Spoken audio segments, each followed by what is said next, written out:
In our modern society right now, with regular workers that are trying to make a living and live a comfortable life overall, right? You go to work 40 hours a week, you come home and you want to be able to spend time with family. You want to, raise a successful family, hopefully, if hopefully that's your goal. I believe that there's three types of people, right? You have the people who are, and I'm mainly talking about like young people right now. So you have people that are, either just entering the workforce and they're still, stuck living with their parents. Maybe they work, many hours, they work full time at their job, but they're not making enough money to live comfortably on their own, right? So when they come home from work, really the main thing that they want to do is they want to, just relax. They want to play video games. And although that the position that they're in isn't the best, although the job that they are working isn't the most exciting in the world, they feel pretty content, right? There isn't much motivation to, strive for a better life.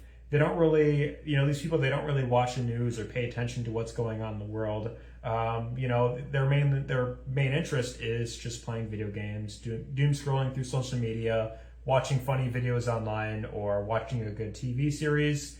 And that person will mainly just stay in that position because they feel pretty content.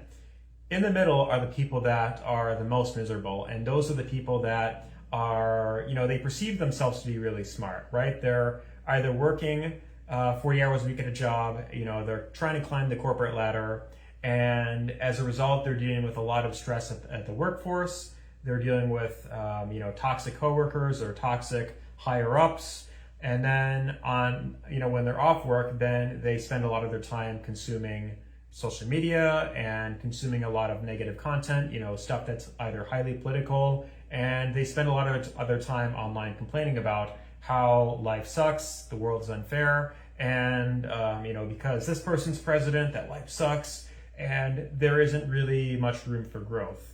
Now on the far end of the spectrum, there's the people on this other side right here that are just, they're similar to the people on this other side where, they're fairly happy, they're not complaining too much, but these people are focusing on personal growth. So whereas this person over here gets their main dopamine from playing video games, watching movies, watching videos online, this person over here is mainly focusing on ways of, either making money or they're trying to improve their health. And while this person is highly aware that, life is pretty bad right now, the economy is in really bad shape, men and women aren't really getting along that much, people aren't really getting married, they're not really having kids, this person is content working the low-paying job, but he is finding other ways of making money outside of the traditional 9-to-5.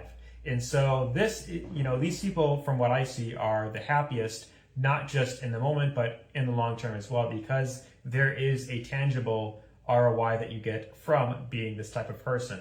So yes, life is a lot more stressful. However, I believe that if you try to make the most of the position that you're in right now, and you are, not stressing too much about, what's currently going wrong in your life, but you are just making the most out of, let's say, for example, a stressful day at work, right? So in my case, I want to kind of talk about my own experience. So at one of the jobs that I worked at a couple of years ago, I was working in this dollar store position, right? I was working as a cashier. I was making minimum wage. I was constantly getting yelled at for not working hard enough, even though I was really trying to move as quick as I possibly could. And because I was doing multiple jobs at once, I was being the cashier, and then I was also stocking the shelves, and then I was also having to, organize everything. It was very difficult to get everything done because oftentimes I would be stuck in the register. So whenever I would get yelled at by the manager, my way of coping with it and being the employee that stayed there, longer than most, was I mainly just, made jokes, right? I kind of joked around, I kind of goofed off a lot, and a lot of people got, stressed out in that position. They ended up either quitting, cussing out the manager, or, they would stop showing up to work, or, they would just get fired for whatever reason. The main reason why I stayed at that company for so long was because I was living with my parents at the time, and that place was within walking distance of where I lived. So I also didn't have my own car at the time, so I would just walk to and from work. It was like a 20-minute walk, and it was a way for me to have, I stayed at that position because there wasn't really anything else that was like high paying, more than that, that was within walking distance of where I lived. So I didn't have to pay for Uber rides. I didn't have to, I didn't have a car payment.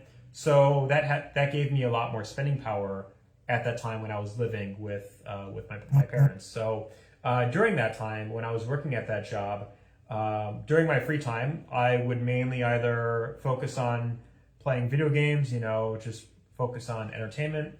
But after a while of being stuck in that position, I started looking for ways of making money online. And I figured, well,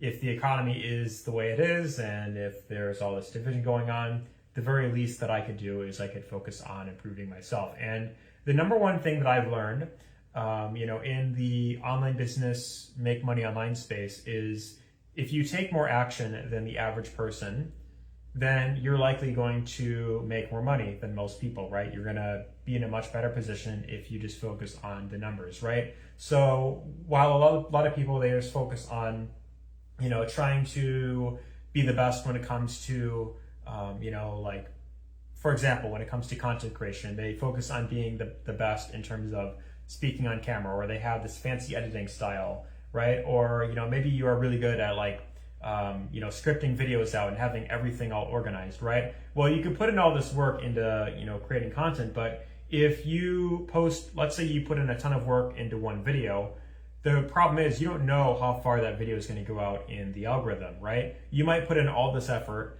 trying to make a video, fully perfect, where you don't mess up on anything, and you get your delivery fully good, and you have the perfect editing style. Maybe you hire an editor to edit your videos for you, and you have a really nice thumbnail designer, and you put in all this effort. But if the video just doesn't get pushed out in the algorithm, then it's not going to matter how much effort you put into that video, because you're not going to make any money if that's your goal when it comes to creating content. So this exact concept can apply to pretty much every area that you want to improve upon. When it comes to getting in better shape, for example, sure, you could hire someone, you could pay, thousands of dollars to have this personal trainer. However, if you don't actually put in the work and you're not, working out regularly, then you're not going to get as good of a result compared to the person who just exercises regularly and just, puts in the effort without, really thinking about like what the best exercise is or the best meal plan is. So yeah, the number one thing that I've learned is playing the numbers game will almost always improve your life. And that's if you do that just without like thinking much, right? So of course there is fundamentals to learn with everything. If you want to get better when it comes to dating, when it comes to, meeting women, for example, if you're a guy watching this video, you are going to do far better than the guy who consumes a ton of content about how to pick up women, but only maybe approaches like once a week or a couple times, versus the guy who doesn't really know that much, but he's approaching regularly. Like he's doing multiple approaches per day. He's eventually going to get a date and then maybe meet someone that ends up being his lifelong partner. So that is the main message that I want to put out in this video. And I also want to end this video off by giving credit to Elisha Long for making this term popular, RetardMaxxing. So that's what I wanted to really talk about in this video. Now, that being said, if you found this valuable, give us a thumbs up.